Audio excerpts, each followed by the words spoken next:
today we have an exciting lineup for you. We have Ilija as our community spotlight, we have Lucia, and we have Anne-Sophie presenting their dashboards. I hope you got the exciting bit of what their dashboards are going to be like from the music that Lisa, who is at Dreamforce, but she made sure that we had the music going and she put the song together for us. Today, your hosts are going to be myself, Priyanka, and a special welcome to Rob Taylor, this is first Tableau Public TUG. Welcome, Rob. I am Preeti Lodha. I am a Director of Data Analytics and Operations in Higher Education. I am a 4-time Tableau Ambassador. My fun fact is I have a visualization on my Tableau Public portfolio with over 1 million views. So that was a crazy thing that I was able to achieve. The question I have for the rest of my hosts today and for myself is, are you all, how excited are you about Dreamforce? Have you been taking in any sessions, and are you utilizing the agentic AI? Because apparently we are in the agentic era. I got access to Tableau Next, excited, utilized it, I've seen it, but I haven't gotten an opportunity to implement it at work or in personal life. So I look forward to that. Next up is Priyanka. Hello, Priyanka. Can you tell us what exciting stuff is happening in your world? Hi everyone, my name is Priya. I had an analytics student here at with you. And I guess I'll start with the years we had. I unfortunately haven't had a chance to explore it myself. I've just seen the videos and demos, but I'm very excited to give it a try. So let's hope I get it soon. Sounds good. Thank you, Priyanka. Next up is Rob. Hello, Rob. Welcome to your first Tableau Public TUG as a host. Thank you very much. It's absolutely delight to join the team. Really grateful for having me along. I'm a two-time Tableau Ambassador. Keep always say Public Ambassador. I love, as you can see, building fun stuff on my Tableau Public. Real fan of it.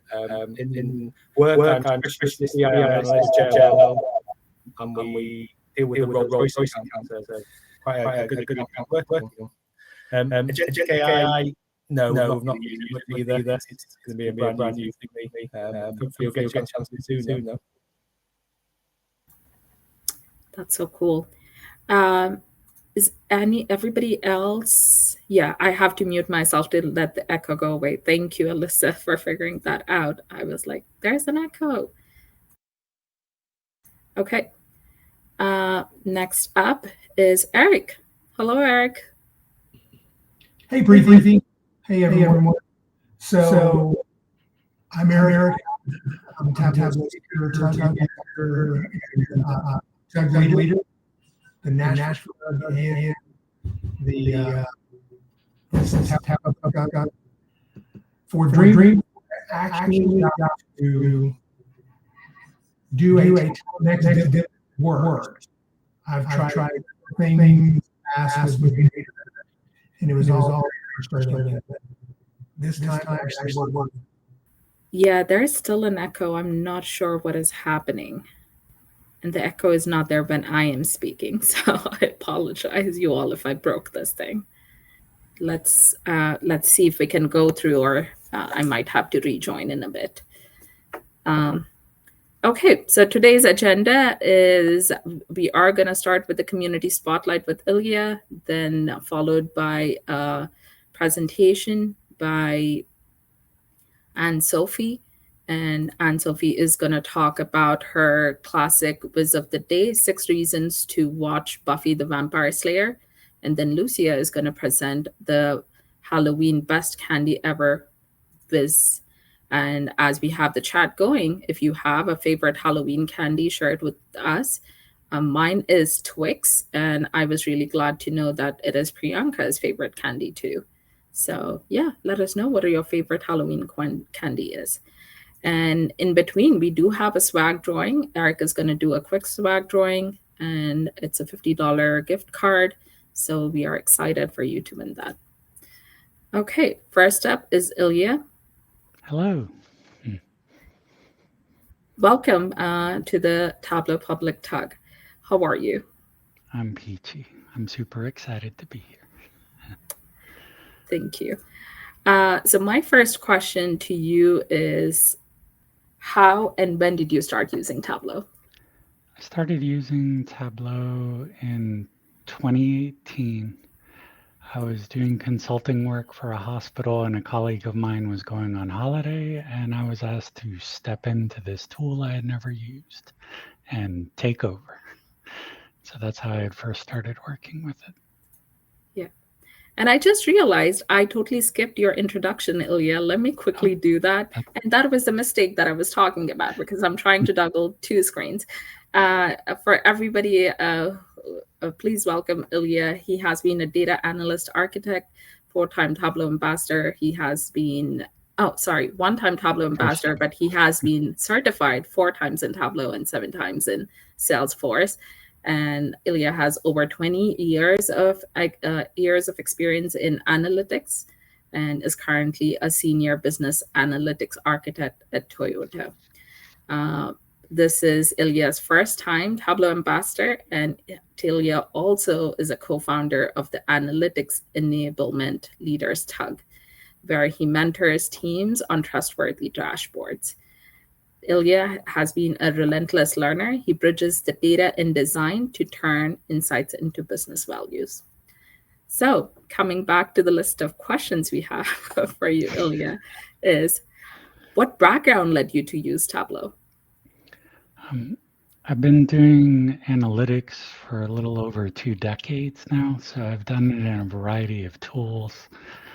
And it's been soup to nuts, so back end as well as front end work. Fell in love with Tableau because of what it was capable of on the visualization side of things, and it just went from there. Yeah. So when did you begin publishing on Tableau Public? So my very first viz on Tableau Public was in 2019. Maybe 5 or 6 months after I had started using Tableau, and it was an entry for the Iron Viz qualifiers. Yeah. The Iron Viz qualifiers are near too, right? We have the Iron Viz qualifiers coming starting from October 20th. So looking forward to the theme. Do you remember what the theme was back when you first started and what your experience was like? So I was still relatively new to Tableau, and this was the one time Tableau provided data for a qualifier. It was USDA agricultural census data, so as exciting as it gets, right? And I say that with a lot of sarcasm, but it was to help showcase Tableau Prep, which had also been introduced at the time. And so it was an enormous amount of data that you had to transform, so they really wanted you to use Tableau Prep. But from that agricultural census data, we were to find a story. So. Yeah. Exciting stuff. Yeah, sometimes that is the trick, right? From the boring data set, trying to tell a story out of it. So my next question to you is, do you have a favorite Tableau project that you have worked on? I like my wiki hole project. That was another Iron Viz qualifier entry. It was just a lot of fun and kind of reflects my personality. Wiki holes might seem only slightly more interesting than USDA farm census data, but most people seem to have experienced it. It's where you go to Wikipedia to look one thing up, and then 3 hours later, you're looking up your 90th topic or whatever it may be, because you just keep going further and further down. And so that project was a lot of fun. That is exciting to know. And I just learned a new word. I've never heard about the word wiki holes. I do that where I'm on Wikipedia and I'm just moving on to the next topic because it's so interesting in there. But I just learned it's called wiki hole. Yeah, after Alice in Wonderland. Got it. So, Ilya, how has Tableau Public impacted your professional growth? I'd say it's had a fair amount of impact from two different perspectives. So personally, the Tableau community and Tableau Public is just such a phenomenal resource, right? When it comes to looking for inspiration, trying to reverse engineer something, right? How did they do this? Or how could I go about, or maybe how can I combine two different things? So it's been great as a developer, but then also as a hiring manager, I've used it to help vet candidates. And so it's benefited me in two different ways, right? From two different angles of just getting that inspiration. That's been a double-edged sword because sometimes clients have also looked at things in Tableau Public. And it's like, oh, we want that. And it's like that, Iron Viz entries are not day-to-day dashboards in a business world. And so it's been a bit of a double-edged sword there, but otherwise it's been fantastic for multiple reasons. So talk to me a little bit about, as a hiring manager, Ilya, what are you looking in the Tableau Public profile? So I'm not necessarily looking for creativity or anything like that, or style, because Tableau Public should be a safe space, right, where people can express their own style, let's say. But even if it's doing Makeover Mondays or Workout Wednesdays, right, it just shows an interest and a passion and them making a commitment to do something possibly outside of work hours, maybe not, but it does show me some capability. There's a weird circumstance I'll bring up, but should they reuse something? I also look to see, did they give credit where credit was due? I bring that up because there were two instances of someone passing work off as their own with zero acknowledgement. I happen to know where it had come from. Yep. And that just didn't fly with me. But on the whole, it's just to see that kind of extra commitment or their interest in Tableau or learning, really. Yeah, agreed with you, Ilya. It is critically important that you give credit. And luckily, I and one other host of Tableau Public, we got an opportunity to write a blog of why inspiration is important and plagiarism is not what you want to do. This is a learning opportunity, and that is what you want to grow. So as you were talking about the community and the broader thing, I would like to know who has helped you most on your Tableau journey. This is where I've been limited in my response. Yes. But so just going through the Tableau Public side of things, because the community is broad and there's like Tableau server folks and enablement that have helped me. In Tableau Public, I would go with Sam Parsons, Jeff Schaefer, Jim Daner, Jonathan Drummy, and then I know it's going more than I should have, but I would say Alan Blackburn, and then a combination, because they used to do these tips together, and now I think it's only one of them, but Tura Levinson and Yvette Kovash, I think is how you say her last name. They used to do the Tableau tips that I'm sure folks have seen at Tableau conferences or recordings of it, but now I think it's just Tura hosting it. No, if I'm wrong, totally he agree. can correct me in chat. He's here. Oh, there you go.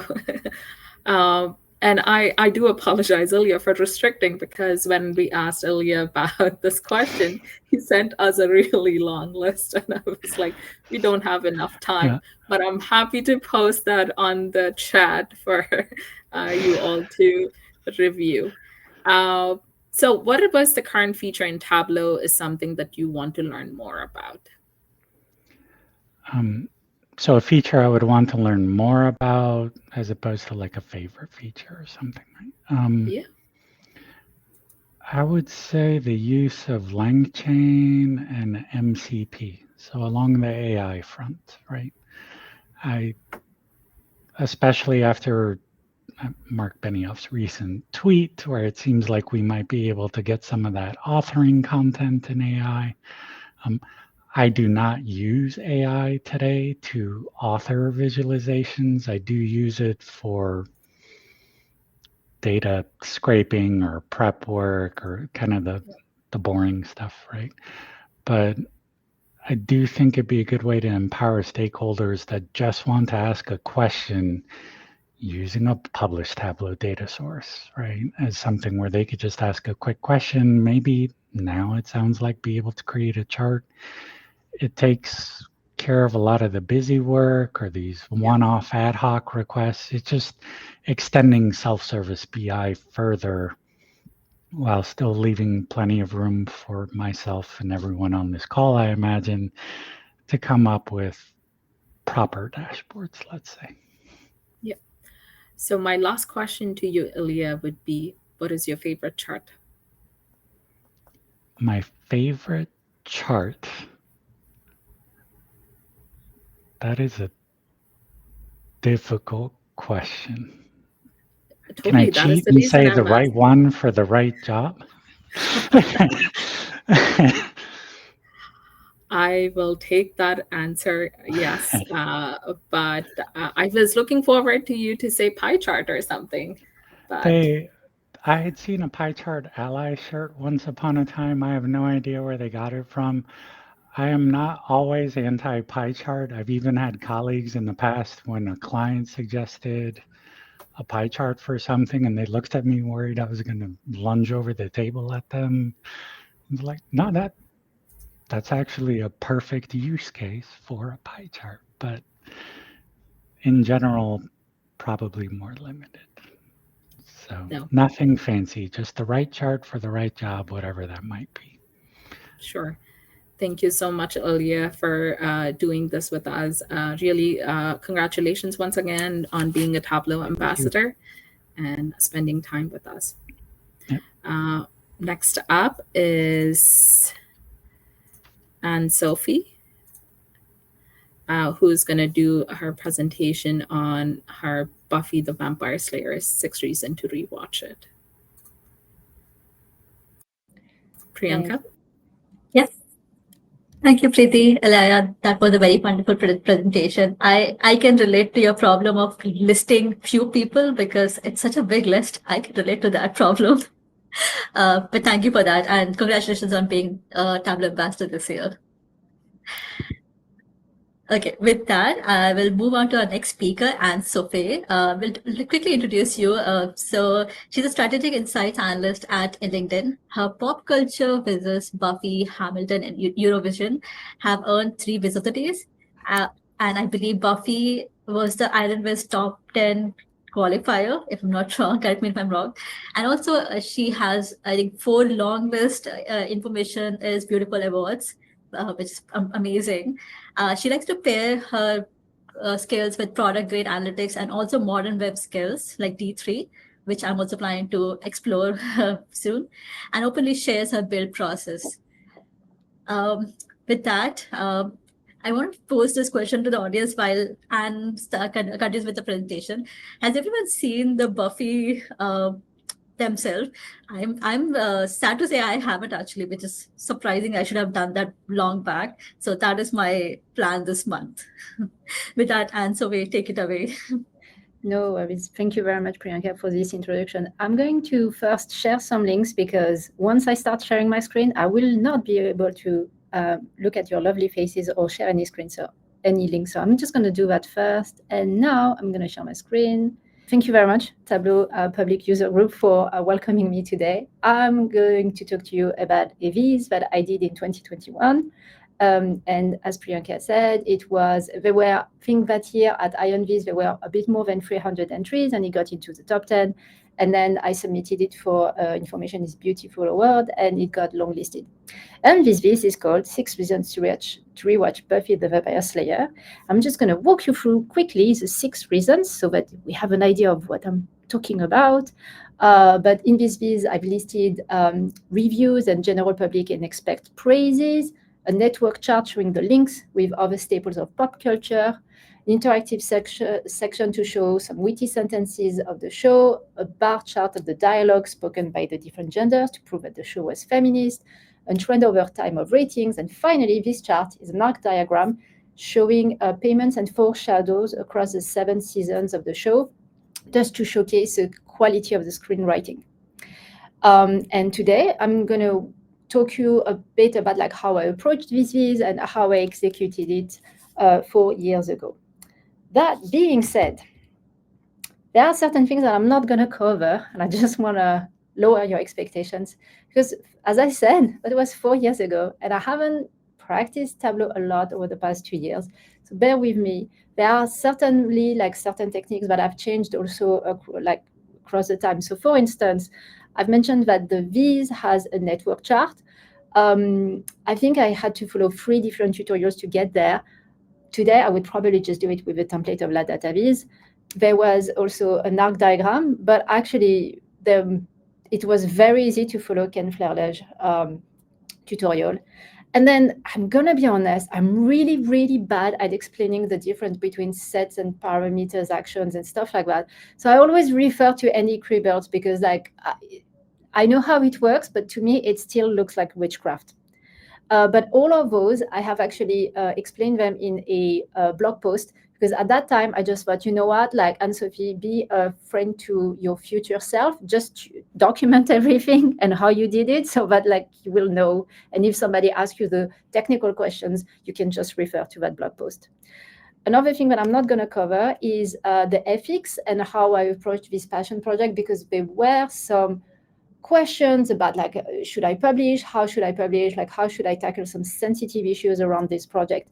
But I've done an Outlier talk. So at the database conference Outlier in 23, I did a talk of 5 minutes about this topic. So if you have any questions, we can approach them at the end of my presentation. But what I mean is I'd rather not, I'd rather cover something new today. Or, you know, if this is relevant, again, I can go back to it. But for today, what I was thinking of talking to you is about storytelling and how I approached this very strategically, a bit of user experience. And then, because I've been asked to be a bit technical, and I promised myself that I would do something a bit technical, I'm going to talk to you about a bit about embedding a viz in a website. Because I came up with a technique which I think could be cool if you want to go down that route.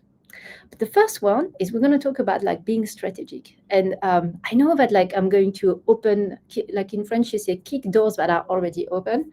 But by saying this, but like this should always start with a question. And there's 2 ways. Like either you have a data set and then you explore it with curiosity and you come up with a question, a problem, something interesting you want to explore, or you start with a question. But no matter what, it needs to answer something. And the question that I wanted to answer is this one. A lot of people think that Buffy is an old show, like it's from the 90s, it's a show for teenagers, it's a show for girls. So the question is, can I fight a lot of prejudice and create a compelling case for this show, for everyone? And with that in mind, this is like, from the moment I had my strategy, my question, I was able to identify the audience and the data points that I needed. But I want to challenge one thing.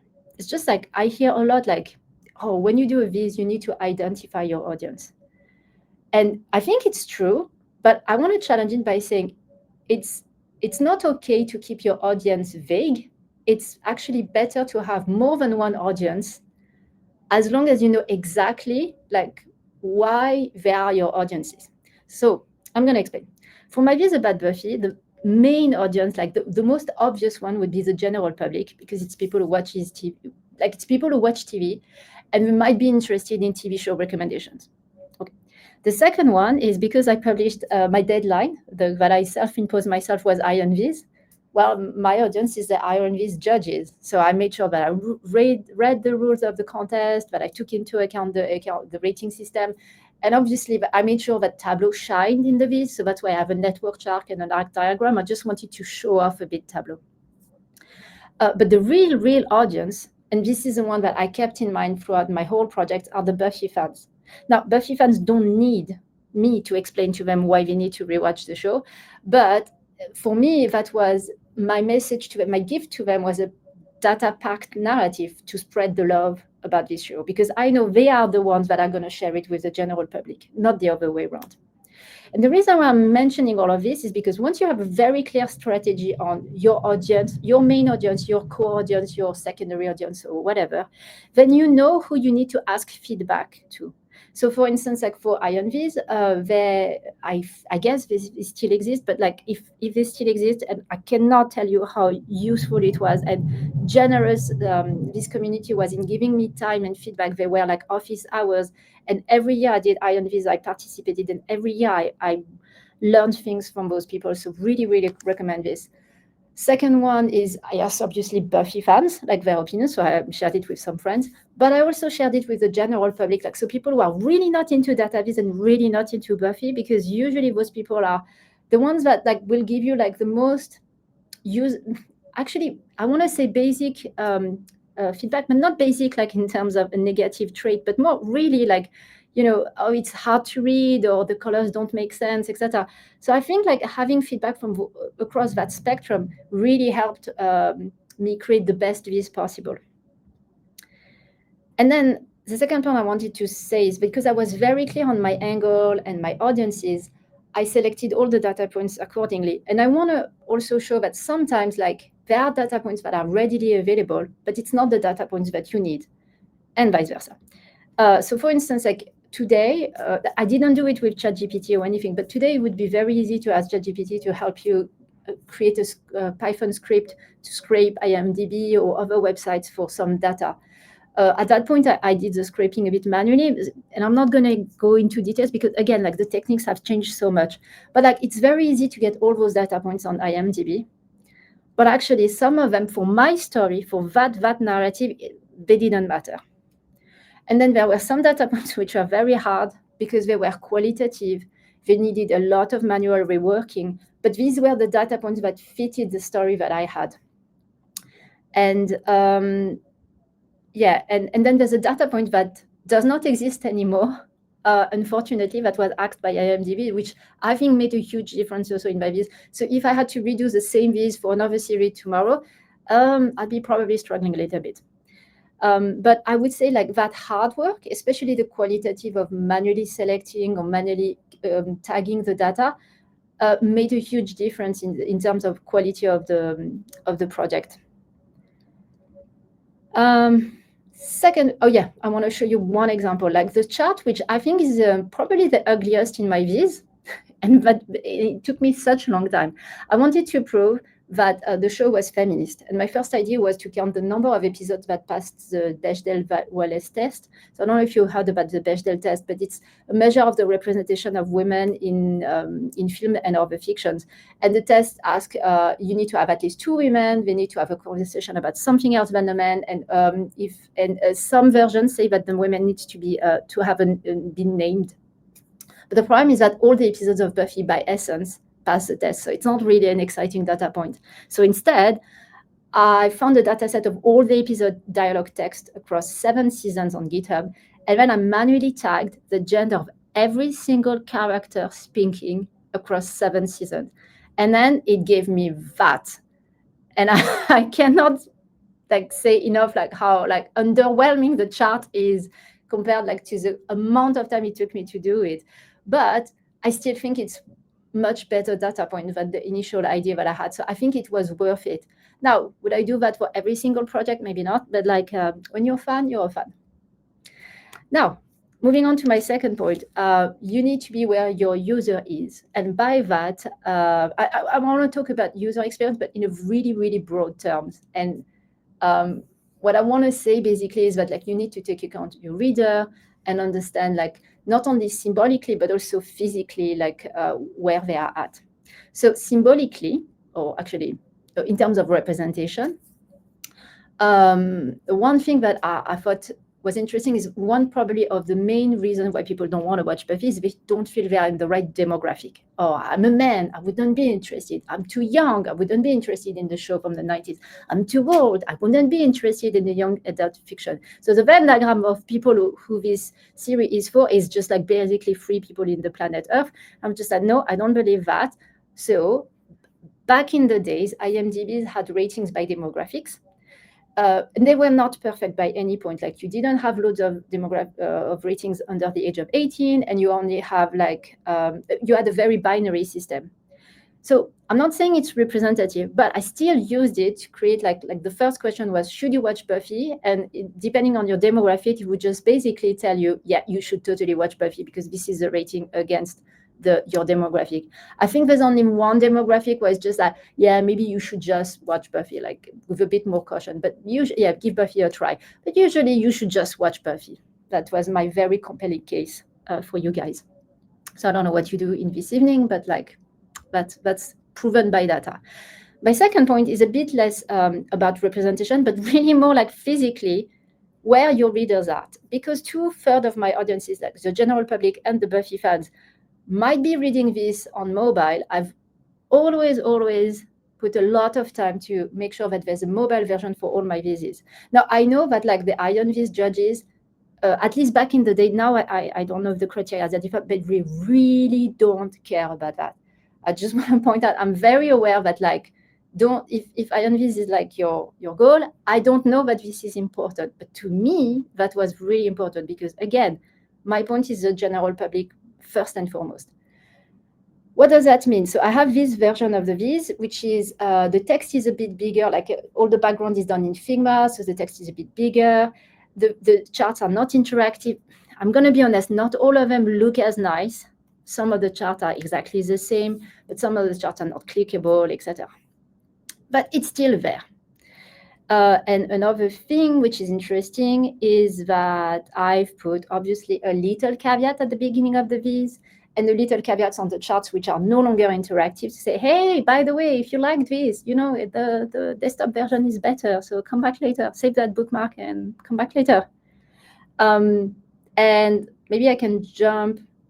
You know what, no, for now, I'm just because I'm seeing time that is running. So very quickly, like the way that I do this is I always go in the dashboard section, I click on phone, and I always use a custom version for the Viz that I'm doing. So I always have basically 2 versions of the Viz.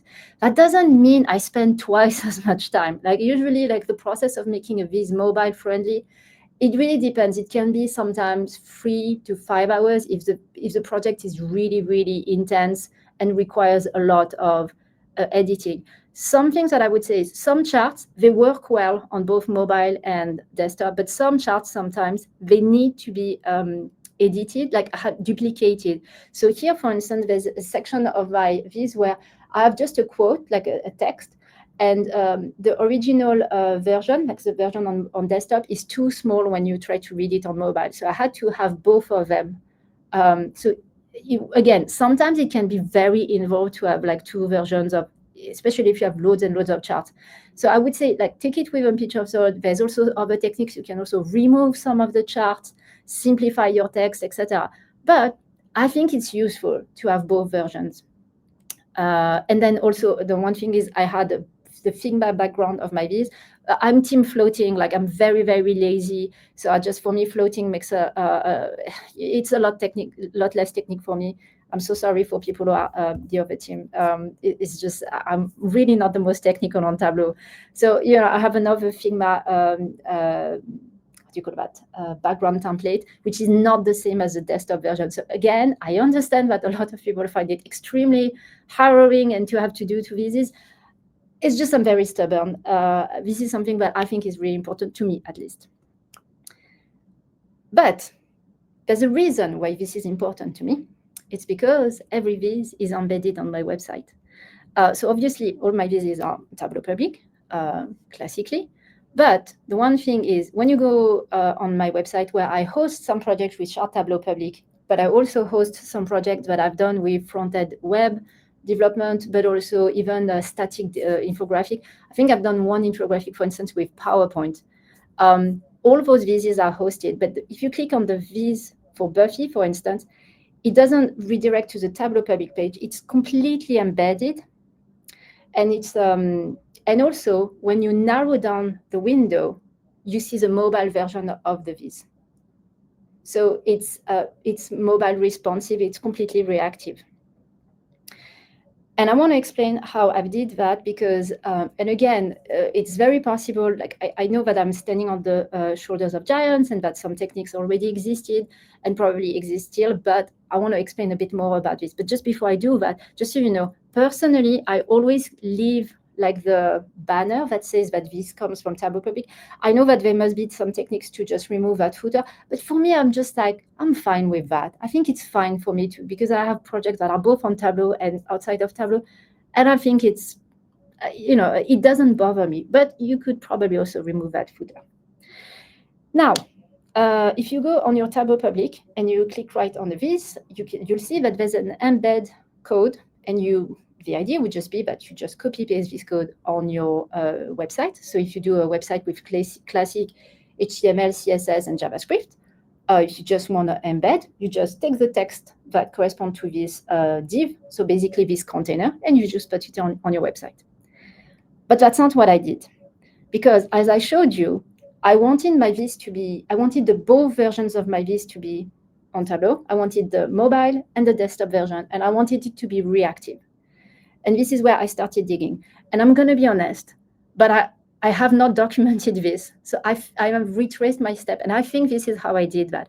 I think that the person that inspired me, and if not, if it's like what I mean is I want to give credit to the Tableau community. And I think this is the person that inspired me, but it might be also another solution. But I have high doubt that it would be a different person because I recognize the code, is Diego Martinez. Because somebody on the Tableau Public forum asked the question, hey, how do I embed my Viz, but both mobile and desktop version? And he gave this answer with this snippet of code. So I'm so grateful to all the people on the Tableau Public forum and also to all the people of the community, because you have no idea. I would have never managed to figure it out by myself. And basically what this solution does is there's a div, so basically a container for the Viz in desktop version. And there's a Viz for the mobile version. And then what it does is there's a JavaScript that says, hey, that looks at the width of the screen of the person who is reading. It says, oh, the person has a screen which the width is very small. That must be a desktop, mobile. So I'm going to show the mobile version of the website. Otherwise, I'm showing the desktop version. I promise that I will not explain too much my code because I understand this is a Tableau and maybe like not everybody is interested in like hardcore JavaScript, etc. But I'm going to show you how I adapted this solution on my website. So on my website, which is built with Velkit as a framework on top of classic HTML and CSS and JavaScript, basically I have like a page of all my Tableau project, but it's a page which is dynamic. And basically, anytime somebody clicks on one of my Tableau projects, it's the same page, but it will highlight a different project depending on the link that they click. I know, I make no sense. It's okay, don't worry. I will not bother you too much with code, but I want to show you what it looks like in case somebody is interested in replicating this. The long story short is this. You click on a link, and it will get the data of this Viz. So if you click on the link for the Buffy Viz, it will get all the data related to the Buffy Viz. So it's like, think about an Excel spreadsheet with a column, and in the column you have Buffy Viz, and then, okay, I get the data of the other columns. So for instance, for the head of my Viz, so the head is the thing that is not on the website, but it's in the description of the website, so that helps with SEO. So here it says, okay, I have the Buffy Viz, now give me the Buffy Viz title and the Buffy Viz description. And then on the body of the Viz, get me the color of the background. So I've decided that the background of the Buffy Viz is black. Give me the URL. So it's the URL of the Tableau Public. And then the thing is, in order to say, hey, give me the mobile version or the desktop version, I'm looking at the width. And again, the width is the width of the screen of the person that is looking at your website. So again, if the width is more than 800 pixels, I'm going to assume that this person can look at the desktop version. If the width is under than 800 pixels, show them the mobile version. So I'm binding the width to what people are seeing. Just so that you have a sense of what it looks like in the backend, when I say that there's a file called data, it's literally a CSV. And in the CSV, I have one row per viz that I might want to embed on my website.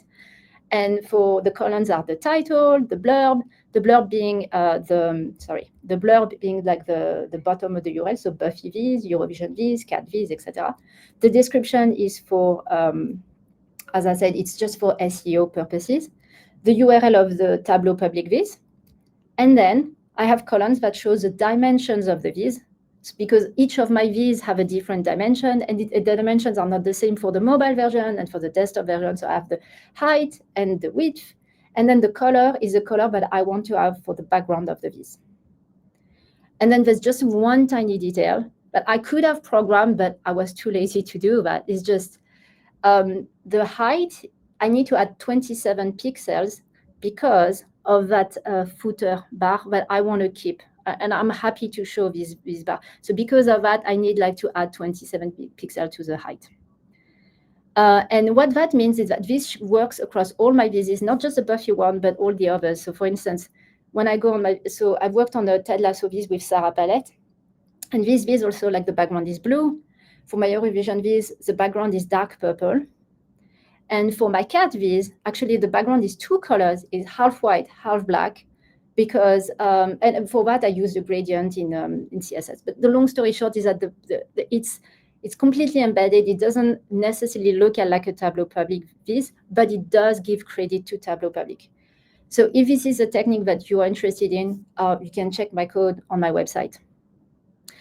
I've done a lot of talking. Maybe you guys have some questions. So I'm going to stop sharing my screen. And yeah, let me know if you... Thank you very much for your attention. And let me know if there's some points that I can clarify for you. I was just going to say that I particularly love the point when you said that you don't have one audience, you have multiple audience. You know how to cater it to multiple audience, which is such a good point, because some of these visits that we have on Tableau Public, they cannot just be one audience because it's a wider section. We have different people. Some may watch this movie, some may not have watched this movie, but there could be people who will just like vampire genre in general, maybe. So I like how you separated that out. That was a very interesting point. Also, the point that you said how you wish you had documented your process. I struggle with that too. I have so many visits that I was thinking maybe I should try to blog about it, but I don't remember how I did that and especially why I did that. So I can relate to your point for sure. So I don't think I see any questions. Let me see. We were having a discussion about team float and team tile, and I know you are team float. I think I'm more hybrid. I can relate to Rob. I'm starting to see floating as a good side as well. So I think I'm more hybrid at this point. I think as an end question, I want to just check with you. So you have experience with going with Iron Viz, and you also had top 10, which is such a big deal. Do you have any tips for people who would be trying out Iron Viz this year? Like any starting tips? You feel like you could? Yeah, I'd say ask for feedback early.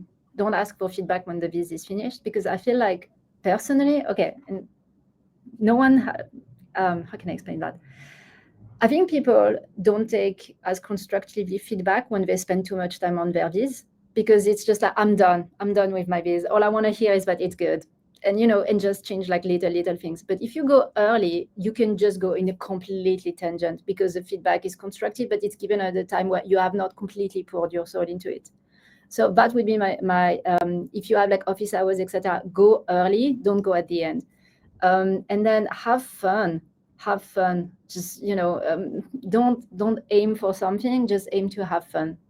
Like all the projects after that, like I've never been like in the top 10 ever again, but like I am so proud of every single one of those projects. And, in some of them were even in the information is beautiful award, like long list. So it's fine. Like, but I've poured my soul in each of them.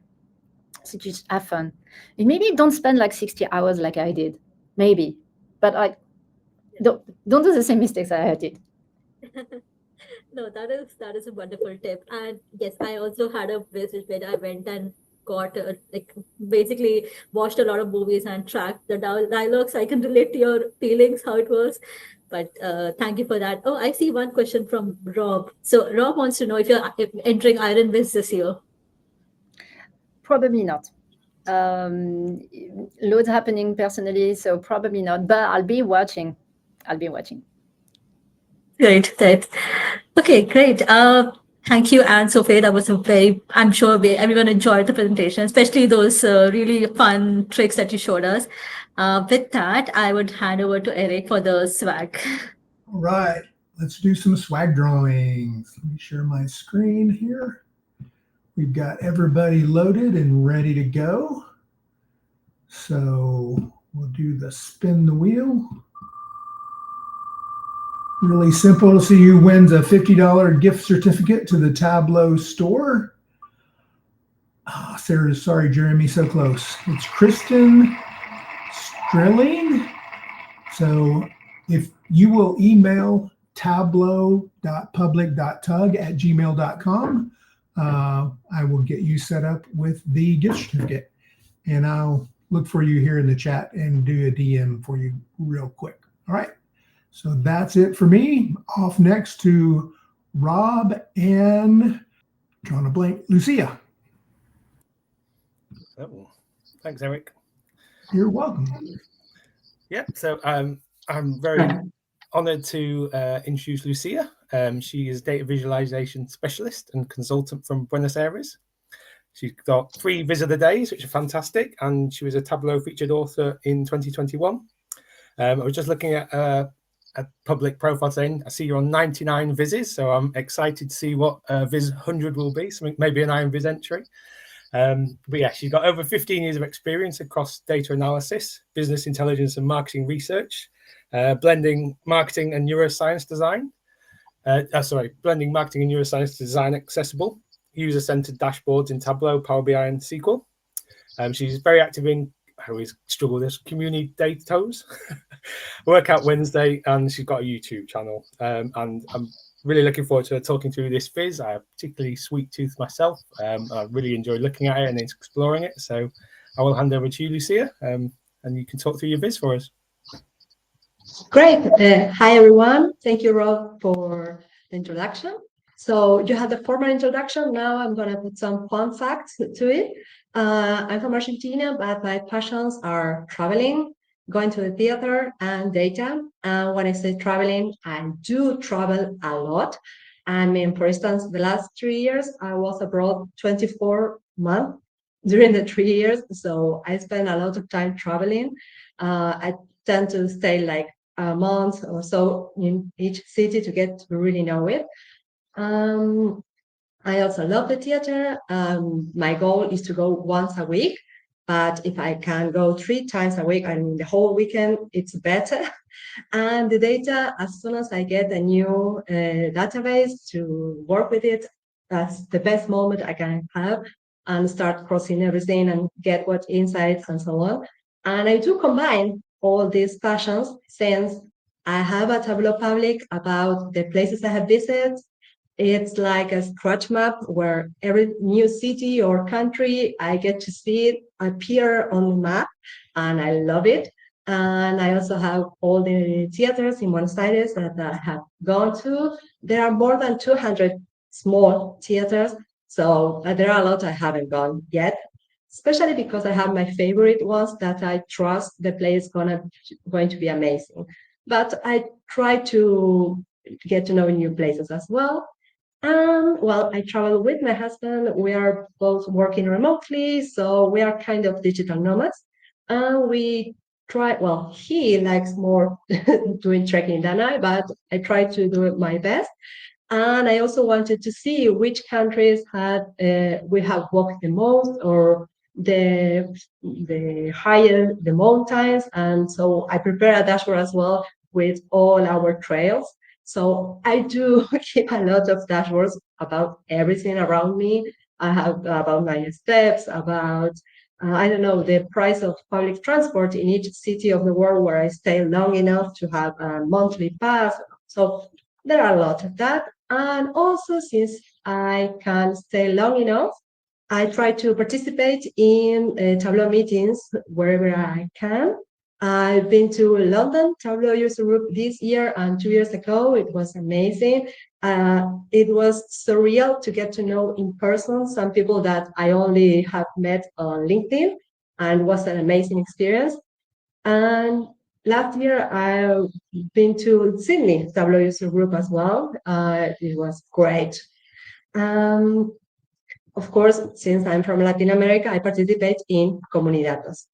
But well, enough about me. Let's talk about the dashboard I have prepared. And how did I came to this idea of making a dashboard about candies? Well, maybe analytics, they normally have challenges.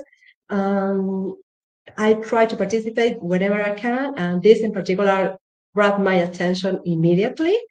So what they offer is the database. So that part was really easy. It was provided. It was clean. It was perfect. I mean, I checked just in case, but all the data was complete. The format was perfect. No problem whatsoever there. So they provided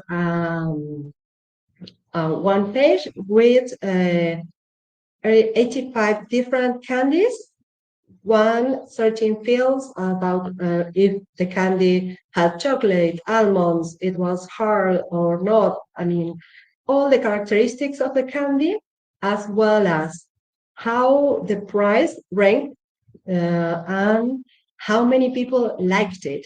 It was a survey of about 270,000 people answer which was their favorite candy. So probably it's not as representative as it could be, but it is a nice number to start and analyzing. So the idea was to select the 3 candies that will make you the most popular house on the neighborhood. So let's see. What I took from that was it has to be different candies, probably different specifications, so everyone will have something they like. Well, I consider the price when I prepare it, because of course I thought someone would be paying for them. But for this presentation, since it's Halloween, I will pretend I am the Witcher. No, sorry, the the witch. Sorry, the witch from Hansel and Gretel, who wants to lure people in the house with candies. So I'm gonna detect from this dashboard how I'm going to build my bricks from the house, because I have been asleep for the last 100 years. So let's see. Well, we have the end is already here. We already know Reese, Twix, and Starbucks are the selected one. A bit of I don't know. I'm sorry, I missed the word, but when we already know the end. But well, let's go and see how we have let's go back. Let's see how I reached this conclusion. A spoiler, that was the word that was tormenting me. This is a spoiler, but we'll get to it, I promise. So I normally prefer to use simple graphs. You will see these scatter plots, bar charts, line graphs. All the simpler ones are the ones that everyone can understand. So normally that's why I will choose. So the first idea was to start working with the data in a scatter plot with the win percentage that I was telling you, these people who answer the questionnaire online, which candidate they prefer, and the price percentage. So I first drew a line at 67% of likability. Why? I would say just a number, but it means that 2/3 of the people prefer these ones. So we have a vast majority, a considerable number to start working on. And from there, I am taking a zoom in. So these are the only ones that are above 67%. Well, on the far right, we have Reese Peanut Butter Cup. Being rich with unlimited magic resources, I can buy Reese Peanut Butter Cup all I want. But considering that many of the people on the neighborhood may not have this ability, they can switch to Reese miniatures, which cost practically half. So that's our first selection, the Reese Peanut Butter Cup in its normal version or a miniature. Then, which will be the second one? Well, here it seems they are together, I don't know, but in a bar chart we can see it more clearly. Yeah, Twix is number 3, really close. You will consider it directly, but just in case, let's take a moment to analyze if it's worth it. So KitKat is quite behind, not far. A lot of people like it, but let's see the other thing that we wanted, that everyone should have something for them, something different. So what does Reese Peanut Butter Cup offer? They offer chocolate and it is peanut. It has, it's peanutty. It has peanuts on it. So I want either Twix or KitKat, the one that has more their characteristics as far from that as possible. So Twix has caramel, chocolate also, and fruits rice, so it's crunchy and comes in a bar. Let's see, KitKat, the same, but no caramel. So yeah, I'm going with Twix. But as considering again the price, Twix is far on the top. It's the 91% percentile. So if people cannot afford it, they can go with KitKat. It costs half. Sorry. Then, well, we have one final option that we need to choose. And for that, I don't want to miss the kids that are not allowed to eat chocolate or nuts, have some allergies. I want to lure all the kids. So let's put all these options aside. Let's filter. And we don't have many options left with 67% or more likability. So I will go directly with Starburst since it's quite different. Let's see, it's fruity and it is fruity. They are okay. They are candy. They are fruity. Well, one last thing. Maybe I'm a witch and I'm going to eat them all, but still they should be healthy. So let's see the sugar level of these candies. Well, while Skittles has 94% or, well, Nerds have 85%, Starburst has only 15% sugar. So consider it quite a healthy candy if that's possible to say. And so there we have our 3 options: Reese, Twix, and Starburst. For limited budgets, Reese miniatures and KitKat instead of Twix. Now, let's see more about the dashboards and some limitations that I have. Of course, the font in Tableau, I will praise for the moment that we can choose any font in Tableau Public and see it exactly as it was. But by now, we only have to depend on images. So I prepared the image on Canva and then just pasted all the images here. Any title that I wanted to draw some attention is an image. I also put this candy, I took the liberty of switching them to orange.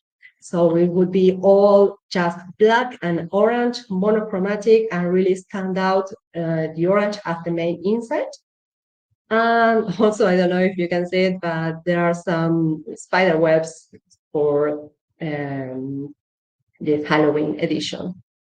And let me see. Well, going back to the data, It was really simple, easy to work with, but it did have a dictionary, and I work with it, read it, make sure that everything was as I could understand it. And then let's see. I also work with tooltips. I think they are great to show information, but just in case someone it's not trying to get to the tooltip, because I normally would just hover through the image to see what's hidden, something like that. Maybe someone is just scrolling, but so I also have the information on the page. What else? Well, I think that maybe what's really important about this graph is that it's useful information if you want to be the top neighbor around it, or you're a foreigner like me.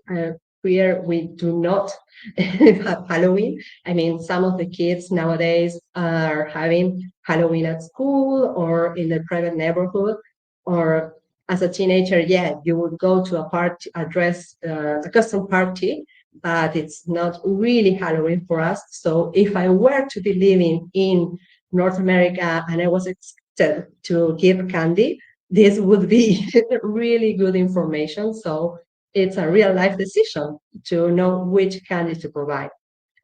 Well, I prepared this dashboard 1 year ago, so I was starting to work with ChatGPT, seeing if I could trust it or not, or if it will take our jobs or not. So I wanted to ask the same question: which 3 candies would you choose, consider that they have to be completely different, and present the highest win percent possible.